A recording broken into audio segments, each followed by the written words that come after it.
Ya, pemirsa, Presiden Joko Widodo meminta agar kegiatan buka puasa bersama ini ditiadakan bagi para pejabat dan juga pegawai pemerintah dan pemirsa, cuti bersama libur Hari Raya Nyepi yang jatuh pada hari ini di kawasan Puncak Bogor, Jawa Barat masih diberlakukan ganjil genap. Pasca pelayaran dihentikan sementara selama 24 jam untuk memperingati hari. Pemirsa, Presiden Joko Widodo meminta agar kegiatan buka puasa bersama ditiadakan bagi para pejabat dan juga pegawai. Presiden Joko Widodo melarang pejabat dan juga pegawai pemerintah untuk menggelar kegiatan buka puasa bersama pada bulan Ramadan tahun ini. Kepala negara beralasan Indonesia masih berada dalam masa transisi pandemi menuju endemi, sehingga butuh kehati-hatian agar angka COVID-19 tidak melonjak lagi. Lantas, efektifkah larangan tersebut? Dan untuk membahasnya, pemirsa, kita akan berbincang dengan epidemiolog Diki Budiman.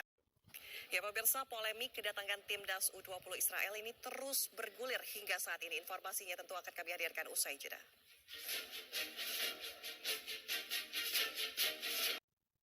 Masih di kabar siang, pemirsa, Komisi 3 DPR mencecar Ketua PPATK Ivan Yustiavandana soal temuan transaksi janggal senilai 300 triliun rupiah di Kementerian Keuangan. Dalam rapat kerja Komisi 3 DPR dan PPATK, Ketua PPATK memastikan temuan transaksi mencurigakan tersebut diduga berkaitan dengan tindak pidana pencucian uang.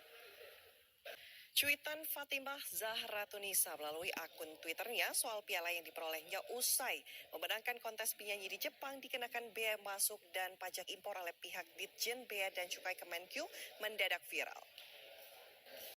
Polemik kedatangan timnas U20 Israel terus bergulir usai MUI. Kini giliran Gubernur Bali yang menolak kedatangan timnas U20 Israel ke Bali. Rencana kedatangan timnas Israel pada laga U20 di Indonesia menuai pro dan kontra di tanah air. Bahkan, tidak sedikit masyarakat yang menolak kehadiran timnas Israel lantaran Israel dianggap berafiliasi dengan Yahudi dan telah menjajah Palestina. Lantas, pemirsa, bagaimana seharusnya sikap Indonesia dan benarkah sanksi berat FIFA akan dikenakan jika Indonesia menolak kedatangan timnas Israel? Pemirsa, puluhan pelajar asal desa pesisir di Kepulauan Aru, Maluku harus bertaruh nyawa. Ada kembali kabar siang, pemirsa. Jembatan yang menghubungkan 4 dusun di Desa Kunyi, Kecamatan Andreapi, Kabupaten. Sejumlah pelajar sekolah dasar di Dusun 4, Kecamatan Gunung Labuhan, Lampung harus bertahan. Ya, pemirsa, informasi selanjutnya, puluhan pelajar asal desa pesisir di Kepulauan Aru, Maluku harus bertaruh nyawa melintasi laut agar bisa menuntut ilmu pendidikan di kota. Mereka menyeberangi laut menggunakan speedboat atau perahu bermesin tempel tanpa mengenakan alat penampung.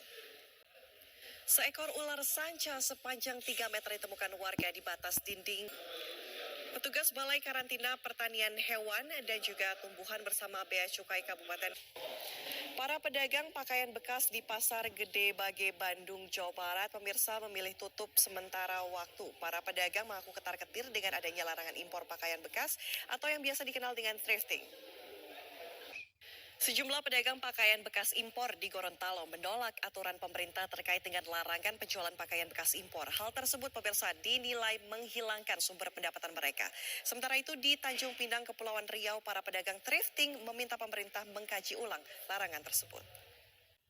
Pemirsa, sekitar 30.000 jemaah mengikuti ibadah sholat tarawih malam pertama di bulan. Pemirsa, sekitar 30.000 jemaah mengikuti ibadah sholat tarawih malam pertama di bulan suci Ramadan di Masjid Istiqlal, Jakarta. Mereka sangat antusias. Bulan Ramadan tahun ini menjadi Ramadan yang spesial. Bagi Muslim yang tinggal di Bali, mereka menjalankan sholat tarawih pertama bertepatan dengan Hari Raya Nyepi. Bagaimana saudara Muslim kita di sana beribadah sambil menghormati Hari Raya agama lain? Setelah Kementerian Agama menetapkan 1 Ramadan, umat Islam di Jakarta dan juga berbagai daerah lainnya melaksanakan sholat tarawih pertamanya, pemirsa. Pemirsa, seperti juga di Indonesia, 1 Ramadan di Arab Saudi jatuh pada hari ini, Kamis 23 Maret. Lebih dari 1 juta jemaah melaksanakan sholat tarawih di Masjid Nabawi, Madinah. Jemaah yang tidak dapat masuk ke halaman masjid bahkan sampai rela membuka saf di luar area hingga ke depan pertokoan. Dan berikut, pemirsa, laporan Hijul Akbar Junaidi Saifuddin dari Madinah, Arab Saudi.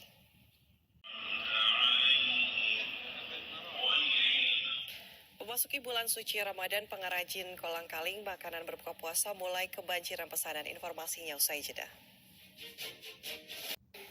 Pemirsa, pengrajin kolang-kaling makanan berbuka puasa mulai kebanjiran pesanan sejak sebulan terakhir memulai produksi. Pengrajin di Desa Sukajawa, Kecamatan Bumbiratu, Nuban, Kabupaten Lampung Tengah telah memproduksi sebanyak 7 ton buah kolang-kaling untuk memenuhi pasar di daerah Lampung. Beberapa hari lalu, pemirsa, sejumlah harga bahan pokok merangkak naik. Lalu bagaimana kemudian pantauan harga sembako di hari pertama puasa? Kita simak liputan reporter Yohana Gabriela dan juga juru kamera Po Iman dari Pasar Klender, Jakarta.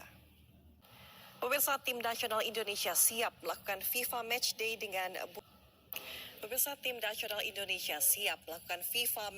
dengan Burundi. Hampir semua pemain sudah ikut berlatih, juga yang berasal dari luar negeri seperti Elkan Bagot, tapi Shane Patinama batal bergabung. Bukan hanya timnas Indonesia, sebagian besar pemain-pemain Muslim Burundi pun harus siap melakukan latihan dan juga pertandingan internasional pada bulan puasa. Bagaimana kemudian persiapan tim dari Afrika Tengah untuk melawan Indonesia pada FIFA Matchday? Sementara ucapan Ramadan turut mengalir dari ranah sepak bola, sejumlah klub Liga Inggris saling adu kreativitas dalam memberiakan ucapan Ramadan seperti tahun-tahun sebelumnya. Tak mau ketinggalan, klub dari La Liga, Serie A, dan Bundesliga ikut mengucapkan yang diwakili pemain dan pelatih mereka. Pemirsa, sejumlah pemain ini mengucapkan selamat menjalani ibadah puasa, termasuk Mesut Ozil yang baru saja mengumumkan pensiun dari sepak bola. Terjangan tornado memporak-porandakan kota Los Angeles, California, Amerika Serikat.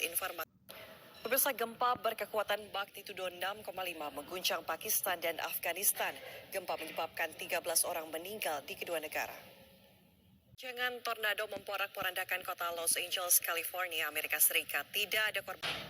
Beralih ke Thailand, pemirsa, seorang pria melepaskan tembakan di kawasan perumahan Phetchaburi dan 2 orang dilaporkan tewas dalam insiden tersebut. Beralih ke dalam negeri, pemirsa, aksi tidak terpuji dilakukan 2 orang remaja yang berboncengan sepeda motor dan masuk tol Jakarta Tanggerang.